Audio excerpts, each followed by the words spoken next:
السلام علیکم ورحمۃ اللہ وبرکاتہ۔ تمام دوستوں کو میں اپنے یوٹیوب چینل پر ویلکم کرتا ہوں۔ دوستوں میں آج آپ کے لیے بیان لے کے حاضر ہوں مولانا قاری نیک ملتانی صاحب کا، جس کا عنوان ہے عمر فاروق کی وفات۔ بہت ہی خوبصورت بیان۔ اگر آپ کو ہمارا یہ بیان اچھا لگے تو ہمارے چینل کو ضرور سبسکرائب کیجیے، ویڈیو کو لائک کیجیے، زیادہ سے زیادہ شیئر کیجیے۔ آپ کو لے چلتے ہیں بیان کی طرف، آئیں مل کے بیان سماعت فرمائیں۔ خدا کی قسم ایک سانس کے بدلے 1 کروڑ روپیہ دے کر مول نہیں ملے گا، ایک سانس مول نہیں ملے گا۔ حدیث شریف میں ہے، حضور صلی اللہ علیہ وسلم نے فرمایا کہ آخری وقت اتنا نازک ہوتا ہے، ارشاد گرامی ہے، اس طرح سانس آتا ہے جس طرح ہزاروں ڈھینگریوں کے اوپر سے گھسٹ کے آ رہا ہو، کانٹوں کے اوپر سے گھسٹ کے آ رہا ہو، سانس لیتا ہے، آتا نہیں ہے۔ دھی پوچھتی ہے اماں کیا بات ہے، بہن پوچھتی ہے باجی کیا بات ہے، بیٹا پوچھتا ہے ابا جی کیا بات ہے، کہتا ہے اور تو کچھ نہیں، سانس لیتا ہوں لیا نہیں جاتا، سانس رکتا ہے، کوئی چیز پکڑے ہوئے سانس کو۔ اللہ پاک فرماتے ہیں قُلِ اللَّهُ يُحْيِيكُمْ قُلِ اللَّهُ يُحْيِيكُمْ ثُمَّ يُمِيتُكُمْ ثُمَّ يَجْمَعُكُمْ إِلَى يَوْمِ الْقِيَامَةِ لَا رَيْبَ فِيهِ۔ تم نہ تھے، میں نے تمہیں بنا لیا، ہاتھ کان تمہیں دیے، ناک دیا، آنکھیں دی، عقل دی، شعور دیا، تندرستی دی، کتنے خوبصورت خوبصورت بچے عطا فرمائے، کتنے پیارے پیارے لخت جگر نور نظر عطا کیے۔ تجھے ساری زندگی میں میرے قرآن کا خیال نہ آیا، کون خیال کرے؟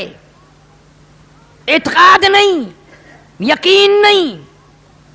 جن حضرات کا یقین تھا وہ سب کچھ کما کے لے گئے اس دنیا سے، اسی ماحول میں روٹی بھی کھاتے تھے، پانی بھی پیتے تھے، بال بچوں والے بھی تھے، سب کچھ تھا، لیکن خدا کی قسم جب ان کی موت آنے لگی جنت کے نقشے کھینچ کر سامنے کر دیے گئے، جنت کے نقشے کھینچ کر سامنے کر دیے گئے۔ بایزید بسطامی رحمت اللہ علیہ آخری وقت ہے، جنت کا نقشہ کھینچ کر سامنے کیا، دوسری طرف منہ پھیر لیا، پھر جنت کا نقشہ ادھر کیا، دوسری طرف منہ پھیر لیا۔ فرشتے نے عرض کیا جنت سے نفرت کرتے ہو؟ فرمایا نہیں، میں نے جنت میں جھانک کے دیکھا ہے، میں اس جنت کو کیا کروں گا جس میں میرے رب کا دیدار نہیں۔ اور یوں کہا وہ گل ہی کیا ہے، وہ گل ہی کیا ہے کہ جس گل میں بو نہ ہو، وہ گل ہی کیا ہے کہ جس گل میں بو نہ ہو، وہ دل ہی کیا ہے کہ جس دل میں تو نہ ہو، میں اس جنت کا کیا کروں گا جس میں میرے رب کا دیدار نہیں۔ دنیا کے اندر ہر قسم کا آدمی آیا، خدا کی قسم ایسے لوگ بھی اس دنیا میں آئے، اور ادھر دم نکلنے لگا، موت آنے لگی، پریشانی ہونے لگی، ادھر آواز آئی لا تخافوا ولا تحزنوا وابشروا بالجنہ، غم نہ کر، خوف نہ کھا، خوش ہو جا جنت الفردوس کے لیے جس کا تجھ سے دنیا میں وعدہ کیا۔ مدنی کریم صلی اللہ علیہ وسلم نے، قرآن پاک نے، اللہ والوں نے جس جنت کا وعدہ دیا وہ جنت تیرا انتظار کر رہی ہے، 8 دروازے کھلے ہوئے ہیں۔ اور ایسا آدمی بھی اس دنیا میں آیا، مرتے وقت کوشش کے باوجود منہ سے کلمہ نہ نکلا، کلمہ نہیں نکلتا، لوگوں کے کہنے پر بھی کہ کلمہ پڑھو حضرت جی، کلمہ پڑھو ابا جی، کہتا ہے پڑھتا ہوں، کوئی چیز میری زبان کو پکڑے ہوئے ہے، پڑھنے نہیں دیتی۔ یہ سارے مناظر حالات تمہارے سامنے ہیں۔ یہاں ضلع جنگ میں ہر طرح وہ دنیا جانتی ہے، اخباروں میں بھی آیا، لوگوں نے بتایا، کئی سال ہو گئے، دریا میں ایک لاش تیرتی ہوئی آئی، پولیس کے آدمیوں نے نکال کر بستی والوں کے ذمے لگا دیا کہ مسلمان ہیں، دفن کفن کرو۔ مولوی کو بلایا لوگوں نے، لاؤڈ اسپیکر کھولا، چندہ مانگا، دو آنے مائیوں بیٹیوں بہنوں، دو چار آنے چندہ بھیجو، بے وارسی لاش ہے، کفن خریدنا ہے۔ چندہ آیا، کفن خریدا، جنازہ پڑا، دفن کر دیا۔ تیسرے دن پتہ چلا جس پہ دو آنے چار آنے مانگے ہوئے پیسوں کا کفن پڑا 35 مربوں کا مالک تھا۔ تجھے کیا معلوم ہے میرے تیرے نصیب میں کیا لکھا ہے؟ ہم نے کروڑا پتی لوگوں پہ دیکھا کہ کفن نہ ملا، قبر نہ ملی، جنازہ نہ ملا، تو اللہ کی حضور میں خیر نہیں مانگتا؟ ہر مسلمان کو اللہ قبر بھی، جنازہ بھی نصیب کرے، کلمہ بھی نصیب کرے، آمین کہو۔ بہرحال حالات ہیں، دل میں خوف کھایا کرو۔ ایکسیڈنٹوں میں لوگ مر جاتے ہیں، پہچان تک نہیں ہوتی۔ صحابہ اکرام رضوان اللہ تعالی علیہ مجمعین کی جماعت تو ایسی جماعت تھی، اللہ اکبر۔ ایک جنگ میں اطلاع ملی بھائی کی طرف سے کہ تیرا بھائی پیاسا ہے اور زخمی ہے، وہ پانی لے کے دوڑا۔ یہ ان کی بات ہے، ہماری نہیں، ہماری نہیں ہے، یہ ان کی بات ہے جو محمد کریم صلی اللہ علیہ وسلم کے شاگرد تھے، جنہوں نے امام الانبیاء کے پیچھے نمازیں پڑھی، رضی اللہ تعالی عنہ، جنہوں نے نبی کے ہاتھ پہ ہاتھ رکھ کر کلمہ پڑھا، جنہوں نے چمڑے اڑوا کر کلمہ پڑھا، جنہوں نے آگ کے انگاروں پہ لیٹ کے کلمہ پڑھا، جنہوں نے اپنے معصوم بچوں کو نیزے کی نوک پہ لٹکتا ہوا دیکھ کر کلمہ پڑھا۔ اطلاع ملی پیاسا ہے بھائی، پانی مانگ رہا ہے، آخری وقت ہے، یہ پانی لے کے دوڑا، تلاش کیا، مل گیا، برتن میں پانی ڈال کر دیا، برابر میں پڑے ہوئے دوسرے زخمی نے بھی آواز لگا دی، بھئی اپنا بھی آخری وقت ہے، 2 گھونٹ پانی اگر زیادہ ہو تو مجھے بھی دینا، میں بھی حلق گلا کر لوں گا۔ جس نے پانی منگوایا تھا، جس کے لیے پانی لایا تھا، اشارہ کر دیا کہ میرا اللہ مالک ہے، اس کے پاس چلا جا، اس کو پلا۔ اس نے پانی لیا اور پینے کا ارادہ کیا، تیسرے نے آواز دی، بھائی 1 گھونٹ پانی ہو تو ہمیں بھی دینا۔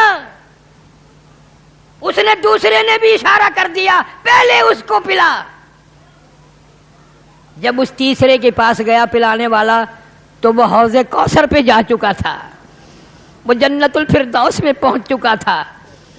واپس آیا، وہ دوسرا بھی ختم، وہ تیسرا بھی ختم، تمام کے تمام نے یہ ثابت کر دیا کہ وہ حوض کوثر پہ تو پانی پی سکتے ہیں، لیکن اپنے بھائی کی پیاس کو سن کر خود پانی مرتے وقت بھی نہ پیتے تھے۔ یہ ان کی خصوصیت ہے۔ حضرت محمد کریم صلی اللہ علیہ وسلم نے ان کے جگر، ان کے گردے، ان کے دل اتنے صاف کر دیے تھے نگاہ نبوت سے کہ وہ کچھ اور سوچ ہی نہیں سکتے تھے۔ بدقسمت قوم صحابہ اکرام کی قدر نہیں جانتی۔ تمہیں کیا معلوم کہ یہ کون لوگ تھے، یہ کس کے شاگرد ہیں، کس کے مرید ہیں، کس کے مقتدی ہیں، کس کے وزیر ہیں، کس کے ماننے والے ہیں؟ بس تمہیں تو اپنا پتہ ہے کہ میرا داؤ لگ جائے بس۔ ارشاد فرمایا مدنی کریم صلی اللہ تعالی علیہ وسلم نے، او لوگوں، میرا صحابی 1 کھجور اللہ کے نام پر صدقہ کرے، خیرات کرے، تمہارا احد پہاڑ کے برابر سونا صدقہ خیرات کرنا میرے صحابی کی 1 کھجور کا مقابلہ نہیں ہو سکتا۔ اتنے عظیم لوگ، ان کی شرافت، ان کی جانت، ان کی امانت قرآن بیان کرے محمد کریم صلی اللہ علیہ وسلم کا فرمان بیان کرے۔ آخر وہ کون لوگ تھے جنہوں نے مدینہ منورہ میں اللہ سب کو زیارت نصیب فرمائے، ادھر ہجرت کر کے گئے ہیں، کھانے کو نہیں ہے، پینے کو نہیں ہے، رکھنے کو تو کیا تھا، ادھر جنگ رمضان کا مہینہ آ گیا، ادھر جنگ بدر کا اعلان ہو گیا، سب سے پہلا جنگ، سب سے پہلے لڑائی جنگ بدر ہے جو 17 رمضان المبارک کو ہوا ہے۔ صحابہ کرام نے تو یہ نہ سوچا رمضان کا مہینہ ہے چلو بعد میں لڑائی کر لیں گے یا روزہ چھوڑ دیں گے بعد میں روزے رکھ لیں گے، نہیں نہیں، حضور صلی اللہ علیہ وسلم کے باوجود اجازت عطا فرمانے کے پھر بھی سب نے روزہ رکھا۔ مرد تو مرد رہے، عورتوں نے کمال کر دیا۔ ایک عورت آتی ہے حضور کریم صلی اللہ علیہ وسلم کی خدمت عالیہ میں اور آ کے عرض کرتی ہے آپ اپنا ہاتھ پھیلائیں۔ حضور صلی اللہ علیہ وسلم نے اپنا دست مبارک پھیلا دیا، اس کے اوپر اپنے سر کے کٹے ہوئے بال رکھ دیے اور رو کے عرض کرنے لگی غریب ہوں، مسکین ہوں، مفلس ہوں، نادان ہوں، بالکل غریب ہوں، کھانے کو بھی نہیں۔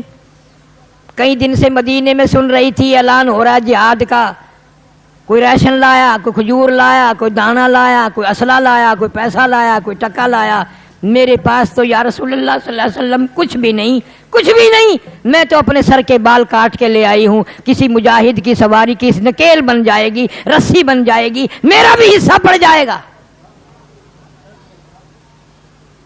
کہاں سے ایسی عورت لائیں گے آپ؟ سیدہ خنسا رضی اللہ تعالی عنہ، شام کا وقت ہے، مغرب کی نماز پڑھی، رو رہی ہے۔ بیٹوں نے پوچھ لیا اماں کیا بات ہے، کیوں رو رہی ہو، کیوں رنجیدہ ہو؟ بیٹا تمہارے بس کی بات نہیں ہے، تم کھانا کھاؤ، تمہارے بس کی نہیں۔ انہوں نے کہا کیوں، کیسے نہیں ہے؟ اماں رو رہی ہو، ہم روٹی کھائیں؟ بڑی دیر کے بعد فرمایا 3 دن ہو گئے مدینے میں اعلان ہو رہا ہے جہاد ہوگا، اللہ کے نام پر لڑائی ہوگی، میرے گھر میں کوئی بھی نہیں، تم بچے ہو، یتیم ہو، میں بیوہ عورت ہوں، کیا کروں؟ انہوں نے کہا جیسے حکم ہو۔ کہنے لگی پھر میری تو یہ تمنا ہے تم میرے یتیم بچے ہو، میری زندگی کا آخری سرمایہ ہو، میری یتیم پونجی ہو، چلو میں تمہیں دربار رسالت صلی اللہ علیہ وسلم میں لے کے چلتی ہوں، اللہ کے نام پر پیش کر دیتی ہوں بیوہ کی یتیم پونجی، اگر اللہ کے رسول کے یہاں منظور ہو جائے تو اور کیا چاہیے؟ انہوں نے کہا اماں ہم تیار ہیں۔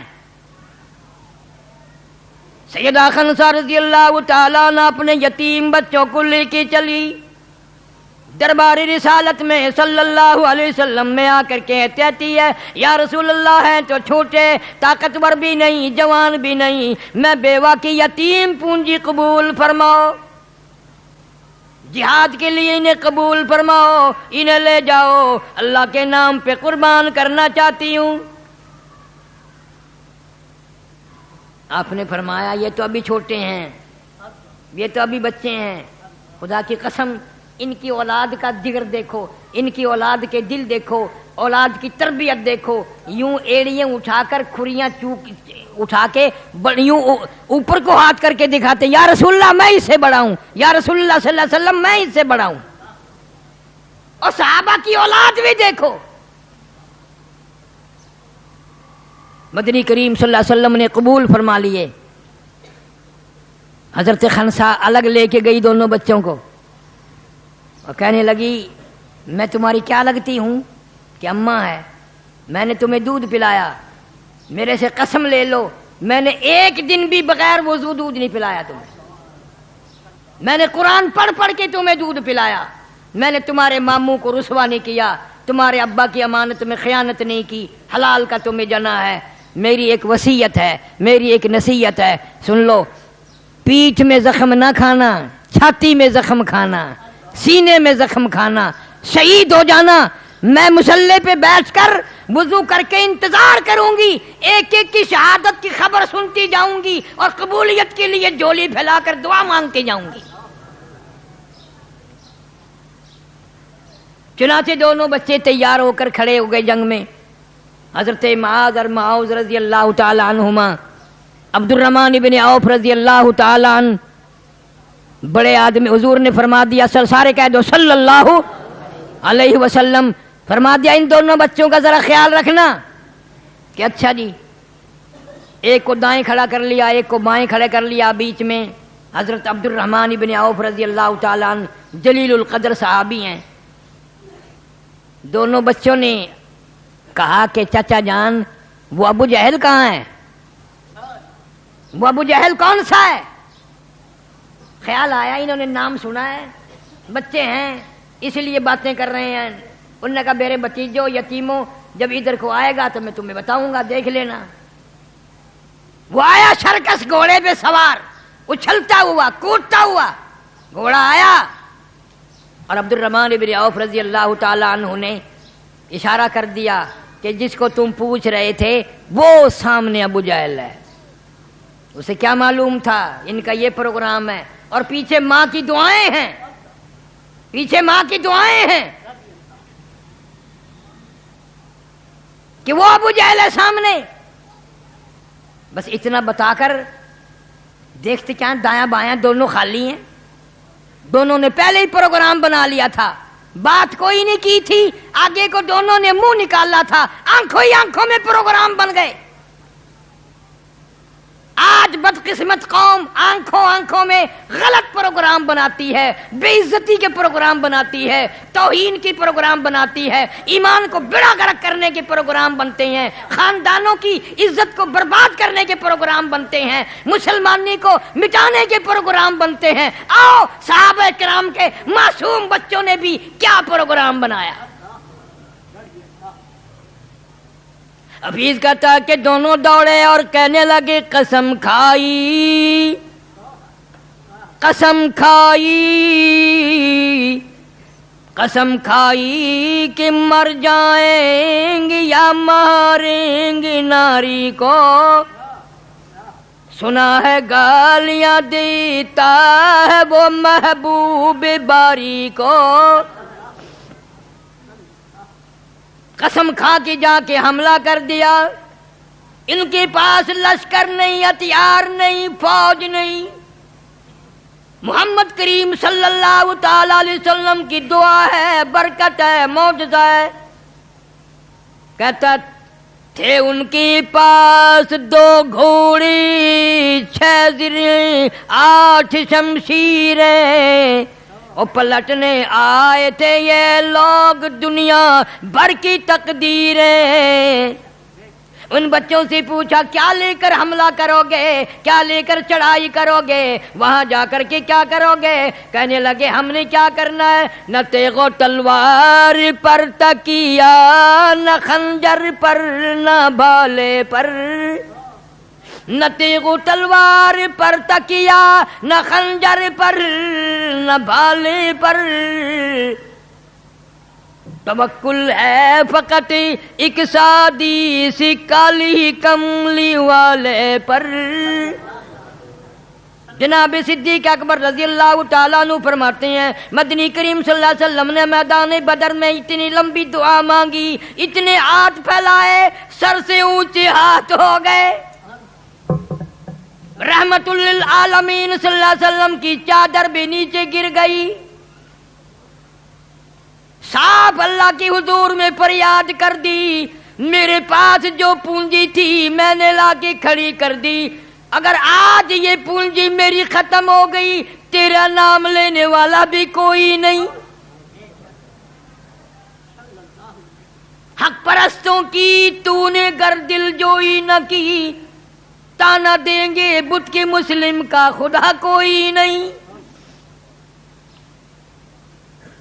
بچوں نے دوڑ کر ابو جہل کو گھوڑے سے نیچے گرا دیا، اس کی دونوں ٹانگیں کاٹ دی، اس کے اوپر چڑھ بیٹھے، اور ایک دوسرے صحابی سے کہا ہمیں گردن کاٹنے کا طریقہ نہیں آتا، آؤ اس شکار ہم نے کر دیا ہے، اس کی گردن کاٹو۔ مرتا مرتا ابو جہل کافر کہنے لگا افسوس کسی بہادر کے ہاتھوں مرتا، کسی جوان کے ہاتھوں مرتا، میں ایک بیوہ کی یتیم بچوں کے ہاتھوں مر رہا ہوں۔ کیا نظریہ تھا اس عورت کا، کیا اس کی نگاہ میں اولاد تھی اور کیا اس کی نگاہ میں جنت الفردوس تھی، اور اس کی نگاہ میں محمد عربی سارے کہہ دو صلی اللہ علیہ وسلم کی رضامندی کی کیا نگاہ تھی اور کیا خوشی تھی، اور وہ کیا چاہتی ہوگی؟ کس کو اولاد بری لگتی ہے؟ اللہ سبحانہ و تعالی نے مدد فرمائی وَلَقَدْ نَصَرَكُمُ اللَّهُ بِبَدْرٍ وَأَنْتُمْ أَذِلَّةٌ فَاتَّقُوا اللَّهَ لَعَلَّكُمْ تَشْكُرُونَ۔ اللہ فرماتے ہیں بدر والے دن تم تھوڑے سے تھے، مختصر تھے، ہتھیار نہ تھے، سامان نہ تھا، بھوکے بھی تھے، ننگے بھی تھے۔ مجھے معلوم ہے تمہارے پیٹ میں بھوک لگی تھی، تمہارے منہ میں پیاس لگی تھی، تمہارے پاس ہتھیار بھی نہ تھے، تم تھوڑی سی تعداد میں تھے، میں نے 5000 فرشتوں کا قافلہ بھیجا۔ اذ تقول للمؤمنین، مومنوں کی امداد کے لیے فرشتے آئے، بخمسۃ آلاف من الملائکۃ منزلین، فرشتے آئے۔ صحابہ کہتے ہیں رضی اللہ تعالیٰ عنہ، حضور کریم صلی اللہ علیہ وسلم نے ہمیں جو چھڑی دی لکڑی کی، ہم وہ کرتے تھے کافر کی طرف گردن، وہ جا کے پڑتی تھی۔ ابی بن خلف نبی صلی اللہ علیہ وسلم کا دشمن، میدان بدر میں سرکار مدینہ سارے زور سے کہہ دو صلی اللہ علیہ وسلم سامنے آیا۔ آپ نے کسی سے کامچی لے کر چھڑی لے کر اس کو مار دی، شرم دلائی۔ او گدے اتنے لوگ کان کٹے پڑے ہیں، ہاتھ کٹے پڑے ہیں، پاؤں کٹے ہوئے پڑے ہیں، وہ بھی اتنے نہیں چلا رہے، تو اتنا چیختا، شرم نہیں آتی؟ تو نے ساروں کو بزدل بنا دیا۔ ہائے، ہے تو کافر پر کیا بات کہی ہے؟ کہنے لگا او سفیان تجھے کیا معلوم، کسی کو ابو بکر صدیق نے مارا، کسی کو فاروق اعظم نے مارا، کسی کو علی مرتضیٰ نے مارا، کسی کو طلحہ زبیر نے مارا، کسی کو سعد ابی وقاص نے مارا رضی اللہ تعالیٰ عنہ، تجھے کیا معلوم ہے مجھے امام الانبیاء نے مارا؟ اور کہتا ہے وہ میرے اوپر مارنا تو درکنار، تھوک بھی دیتے میں مر جاتا۔ آؤ نبی کی قدر کافر کی زبان نہیں سنو، تجھے آج تک قدر نہ ہوئی، تجھے آج تک اپنے محبوب کریم صلی اللہ علیہ وسلم کا پتہ نہ چلا۔ کافر سے پوچھ، دشمن سے پوچھ، اس کا عقیدہ معلوم کر۔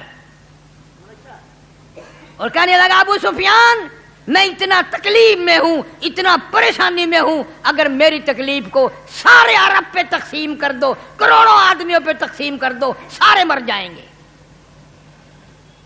کسی کو کسی نے مارا، کسی کو کسی نے مارا، مجھے مدنی کریم صلی اللہ علیہ وسلم نے اپنے ہاتھ سے مارا، اور وہ میرے اوپر تھوک دیتے میں تب بھی مر جاتا۔ جانوروں سے نبی کی قدر پوچھو۔ مدینہ پاک میں چڑیوں کے بچے صحابہ کے بچوں نے اٹھا لیے، آئے ہائے آئے، اور چڑیوں کو بھی پتہ چل گیا نبی کیسا ہے، تجھے آج تک پتہ نہ چلا۔ حضور صلی اللہ علیہ وسلم کے سر مبارک پہ چین چین چین چین گھوم رہی ہیں چڑیا۔ آپ نے فرمایا یہ شکایت کر رہی ہیں ان کے بچے واپس دے دو۔ کس نے بچے اٹھائے ہیں؟ چڑیوں کو بھی پتا ہے کہ شفیع المذنبین ہے، غریبوں کا ہمدرد ہے، مظلوموں کا ہمدرد ہے، تجھے آج تک پتہ نہ چلا۔ ایک اونٹ آیا اور آ کر کے قدم مبارک میں سر رکھ کے رونے لگا اور کہنے لگا میرا مالک کام زیادہ لیتا ہے، کھانے کو چھوڑا دیتا ہے، میں بڑا پریشان ہوں۔ مالک کو بلا کر کے حضور نے ڈانٹا، تو بہت زیادہ لگتا ہے، کھانے کو کم دیتا ہے۔ اونٹ کو پتہ چل گیا میری فریاد یہ سنیں گے، میری غمخواری یہ کریں گے، تیری 80 سال کی عمر ہو گئی، چٹی داڑھی ہو گئی، تجھے آج تک پتہ نہ چلا۔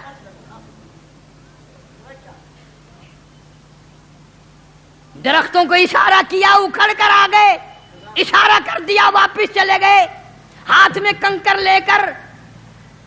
ابو جہل نے پوچھا بتاؤ میرے ہاتھ میں کیا ہے؟ فرمایا میں بتاؤں یا جو کچھ تیرے ہاتھ میں ہے وہ بتائے کہ میں کون ہوں؟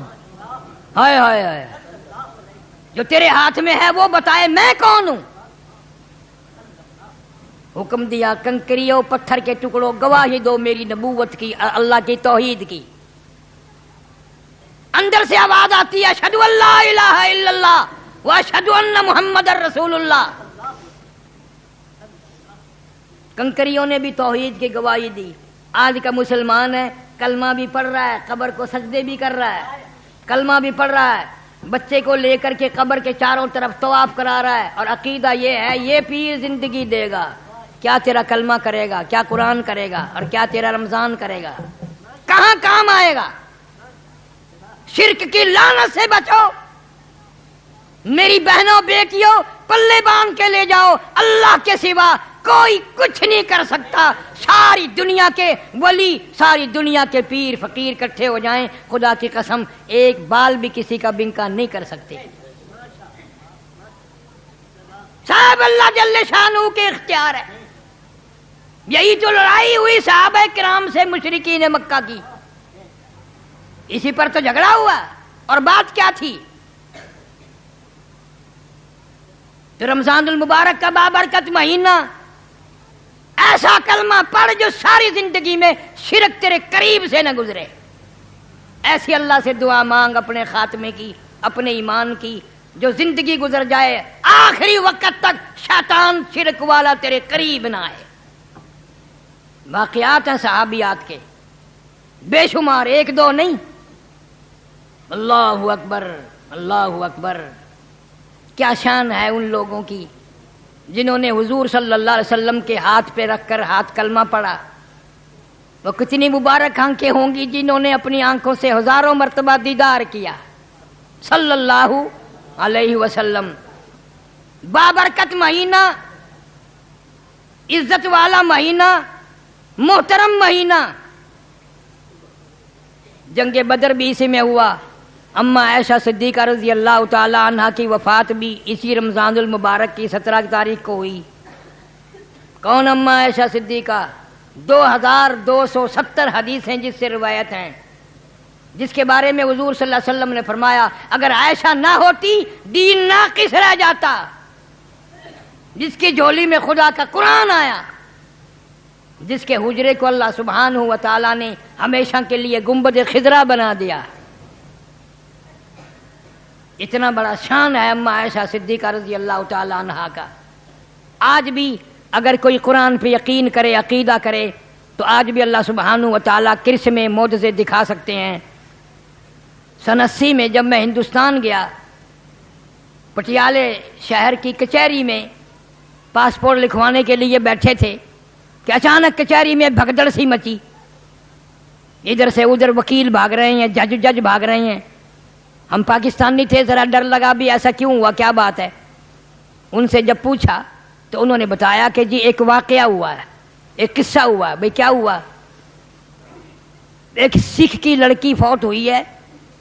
انہوں نے اپنے مذہب کے مطابق، رواج کے مطابق اس کو دفن کفن کر کے وہ ہندوؤں کی طرح جلاتے ہیں، ساڑتے ہیں.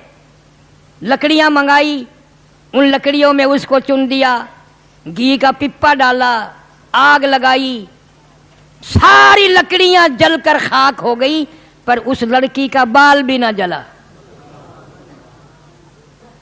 تمام لکڑیاں جل کر خاکستر ہو گئی، ختم ہو گئی، اس کا ایک بال بھی نہ جلا. انہوں نے پھر دوبارہ انتظام کیا، زیادہ لکڑیاں منگائی، پھر زیادہ گھی چھڑکا، تیل چھڑکا، پھر آگ لگائی، پھر بھی ساری لکڑیاں ختم ہو گئی، جل گئی، سوا بن گئی، اور اس کا ایک بال بھی نہ جلا. اب ہندو بڑے سیانے ہوتے ہیں، انہوں نے کہا جس کمرے میں یہ رہتی تھی اس کی تلاشی کرو. وہاں غربت ہے، اب بھی ہندوستان میں کوٹھے کچے ہیں، پکے اتنے مکان نہیں ہیں. اس کے کوٹھے کی تلاشی کی گئی، کچھ نہ ملا. پھر ایک سیانا پنڈت کہنے لگا کوئی دیوار میں تازہ جالا آلہ، کوئی تاک وغیرہ لپا ہوا ہو وہ دیکھو. جب یہ چیز تلاش کی گئی تو ان کو ایک مل گیا ایسا ٹھکانہ. جب انہوں نے کھول کے دیکھا تو اندر جالے میں، تاک میں، اندر اس کے اندر اللہ کا قرآن شریف رکھا ہوا ہے. بیمار ہوئی، یقین ہوا کہ موت آئے گی،